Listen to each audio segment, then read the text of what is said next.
Magandang umaga mga kasining. Ngayon samahan ninyo ako kung saan dito ako nagsimula sa aking mud art. Dito sa aming dating bahay. Pero ngayon hindi na kami nakatira.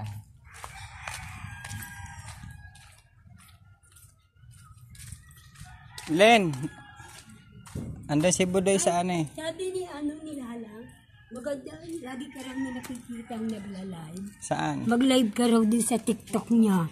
Sige. Pumapasok na siya sa TikTok eh. Sige, sabihin mo. Sabi niya, Punta na yung kayo, yung plywood ko saglit kay ate, dyan kay Vincent. Sabi mo kay Percy yung ano, kasi ikakabit na sa frame, wala pa siya kasi halin ha. Pasok na kaya ako sa TikTok. Iingay nyo. Ang kape ko. Yan ang kopi ko, naiwanan ko. Kape mo na ako.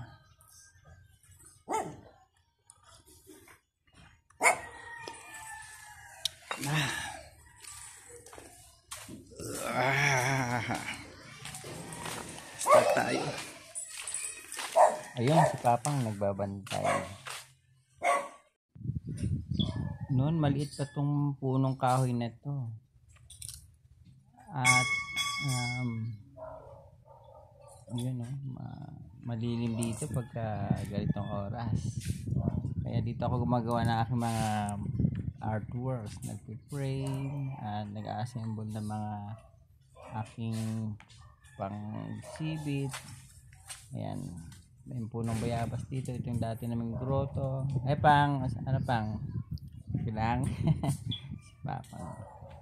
Yan, andito yung aking ginawa kanina. Buti na lang mainit, maaraw kanina. Ayan, binibilad ko po. Ito po yung mud art natin at natop coat ko na yan para safe. Ayan, dalawa yan ang ginawa ko dito. At habang nag-iintay pa ako na aking order ng plywood at ako po ay mag-assemble na aking frame at ayan, habang nag-iintay.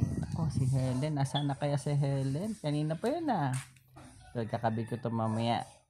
Sana maging maayos yung pagkabit ko, no? Laki kasi nitong frame na itong ginagawa ko na to eh. Ayan na. Isusukat ko na siya. Ayan. Ang pamagat po na aking painting na to ay Mud Dragon. Ito yung Mud Dragon. So guys, supportahan nyo ako at itong aking painting na to ay i-exhibit ito sa Gateway Cubao Gallery ngayong August 16 hanggang September 18 natin. On the way kami sa Gateway Gallery. Meron kaming dadaling mga paintings. Kasama ko yung aking anak na si Clark. Kaway naman dyan, Clark. Aking wife na si Rose. Tingin siya naman, Rose.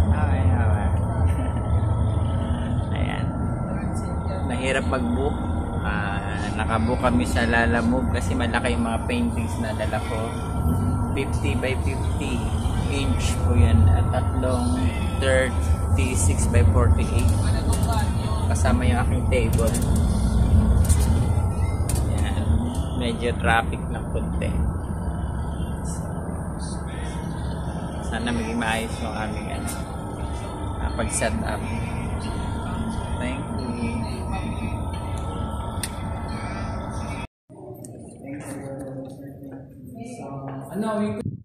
Thank you Lord. Nakarating naman kami na maayos. At habang nagpa-receive kami ng aming mga paintings, nag-picture muna kami ng aking anak. At mamaya kami kakain at kami nagugutom na. Ayan, nakasubmit na kami ng aming artworks dito sa gallery. Gateway po ito. Hinintay lang kami ni Sir Gary para dun sa pag-ingress namin ng aming nasa labas po kami ng gateway pa namin dito.